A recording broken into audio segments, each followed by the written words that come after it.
this is Jenny Kunkel, and in this video we're going to take a look at the string functions that are available in SQL Server and then equivalents in Oracle. Let's go ahead and get started. The first one we want to take a look at is the length function. We have this capability within both SQL Server and Oracle. Starting with SQL Server, if we do a select length of our hello world, should return to me what the length of hello world is.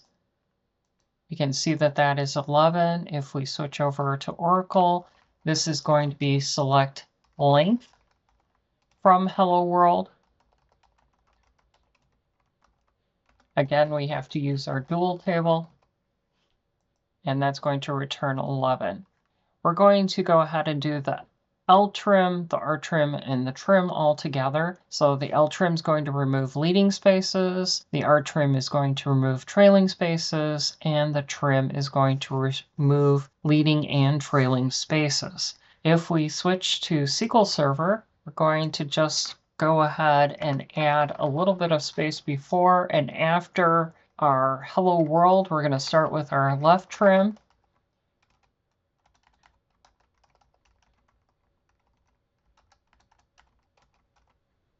If I do the left trim and execute this statement, it's going to essentially remove the spaces on the left side. If I change this to an R trim, it's going to remove the spaces on the right side. If we do the trim, it should remove the spaces before and after. So if we do a select L trim and give it some space before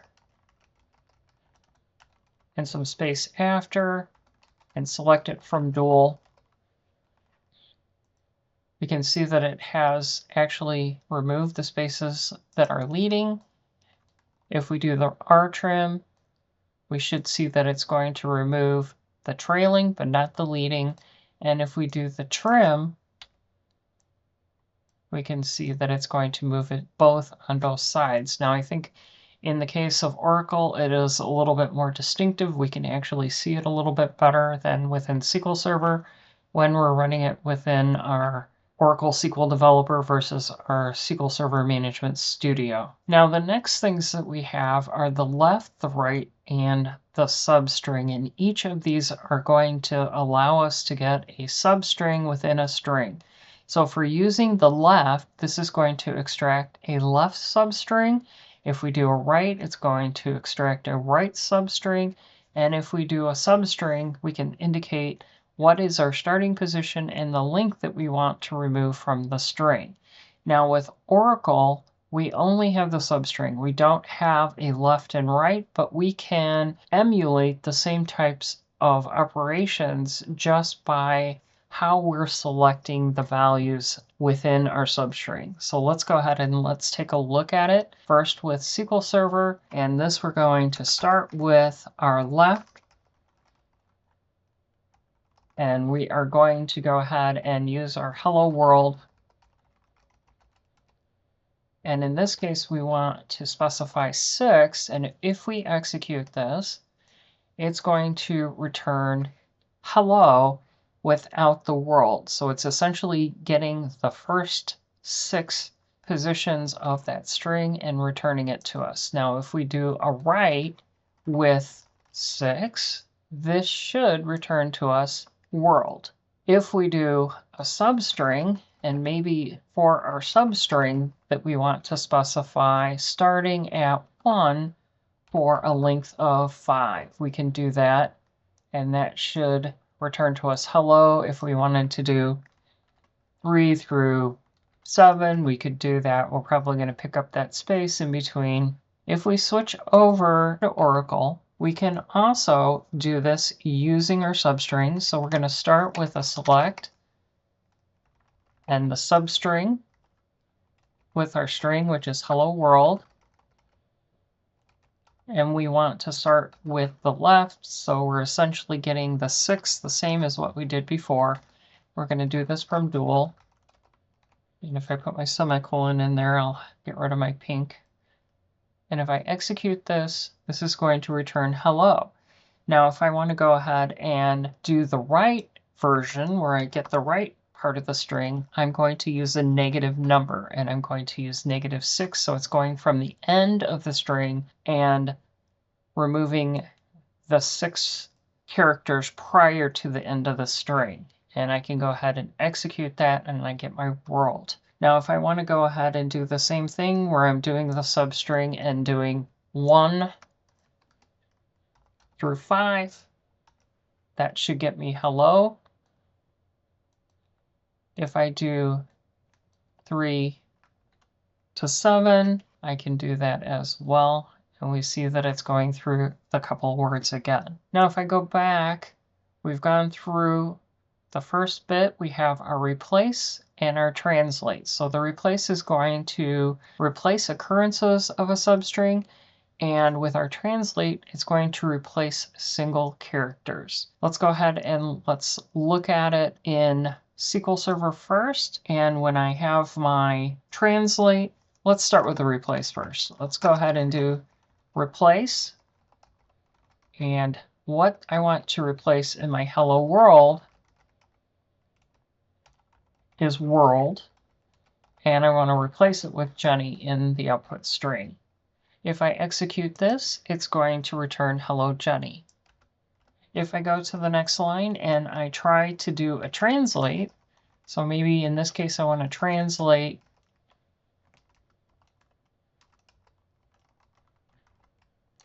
A, B, C, D, E, F, and I want to use A, B, C and replace it with B, C, D as my translated values.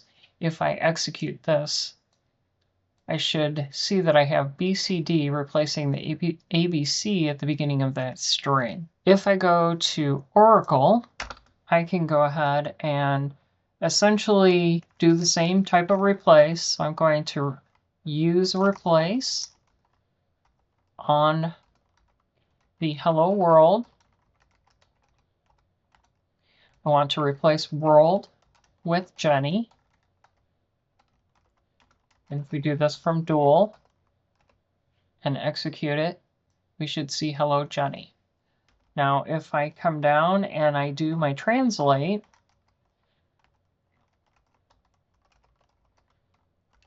using A, B, C, D, E, F, and I want to replace ABC with B, C, D, put that in quotes there.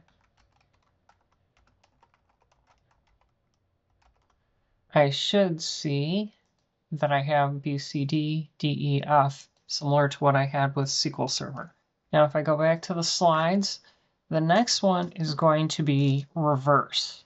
And this is where I can take a string and I can reverse it. In SQL Server, they have the function. In Oracle, they've added the function to 23C, but we're not using 23C. So therefore, we have to go through the list egg function and try to do this. And it's pretty convoluted to actually reverse it. So when I get to that part, I'm actually going to copy and paste it in so that I don't screw that one up. If we go to SQL Server and we start with trying to reverse our hello world,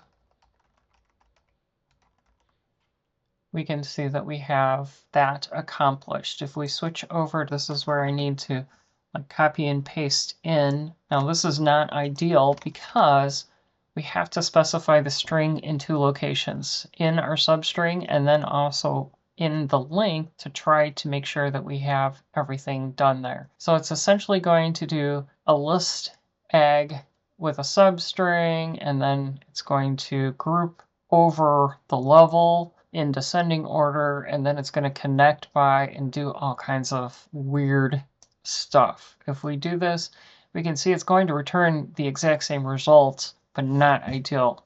Obviously, it would be much easier if we had that 23C version in order to get this accomplished. If we go to the next slide, we have char index that's going to find the position of a string within a string. We have for Oracle the in string that's going to find the string within the string. So it's going to give us that position where that string exists. If we go ahead and execute this, we can look for the care index of Jenny in hello Jenny. If we execute that, it should tell us where in the string Jenny begins, and that's at position 7 in that string. And try this same type of function. This is going to be where I'm doing a select in string with hello Jenny and Jenny from dual.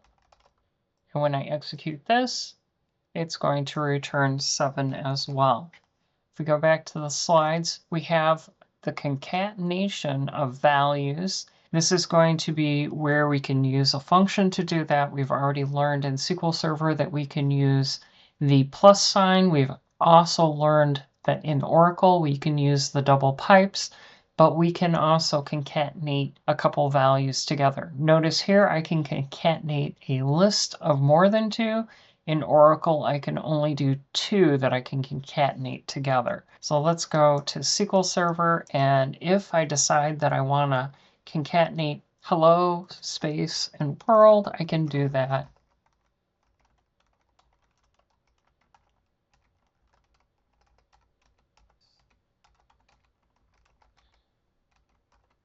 When I execute this, it's going to give me hello world. Now, if I try to do this in Oracle, I can only do 2 values.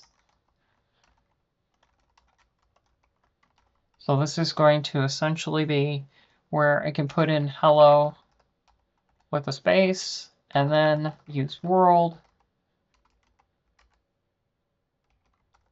And then I could actually output that. The advantage is not as distinct. I would probably go ahead and use the pipes instead because I could then concatenate everything that I wanted to. But the concat is the option that we can use to concatenate 2 values. If we go back, we have the concat WS. So this is going to be where we can concatenate multiple things together. And let's use this with an actual query. And if we look at our customers table, we have a bunch of address information. So let's go ahead and use the concat WS. We're going to try to concatenate the address, the city, the region, and the postal code with a comma. Now, one of the things that the concat WS does for us is if we have a field that is null, it will not do that concatenation. So if we're doing this and one of our fields is null, it will not be concatenated. So I'm going to do this for my customer ID and company name. Then I'm going to do the concat WS, and this is going to be starting with my delimiter, which is going to be the comma, and then I have my address, my city, my region, my postal code that I want to concatenate together, and this is going to be from my dbo.customers table.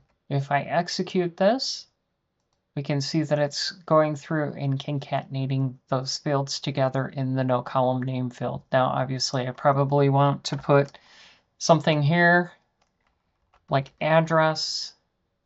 And when I do this, then I can see at least that I have the address there. Now, if I switch over to Oracle, this is going to be a little bit messier, and I'm actually going to just copy this in so I don't mess it up. In Oracle, I have my locations that has street information, so I can do somewhat similar operation. Let me go ahead and paste this in.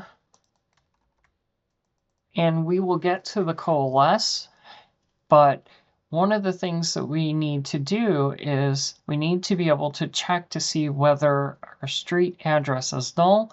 If it is, then we're going to use the empty string to concatenate as our starting point. Then we're using a case statement. We'll get to case statements a little bit later. And this is going to be checking to see if our city is null. And if it is, then it's going to concatenate an empty string. Otherwise, it's going to go ahead and put the comma and the city in there. So this is essentially the way that we can get around concatenating fields together and compensating for when we have a field that might be null. So we can go through this. If we execute this, it's going to essentially do the same thing. And I can see here this lovely combination of fields. Now, again, I would probably go through and go ahead and give this an address. So it has a name that it's aliased as, so it doesn't have that lovely combination of fields there. So that's pretty much comparable for us with the concat WS. Now we have the last two, which is the upper and lower, and we can actually execute a query. And let's just use the company name, and we'll do an upper on the company name, and then a lower on the company name from our dbo.customers. When we execute this, we should see the name in all uppercase and then the name in all lowercase. If we switch over to Oracle, we should be able to do the same thing. And maybe in this case, we're going to use the first name of the employee. So this is going to be upper on the first name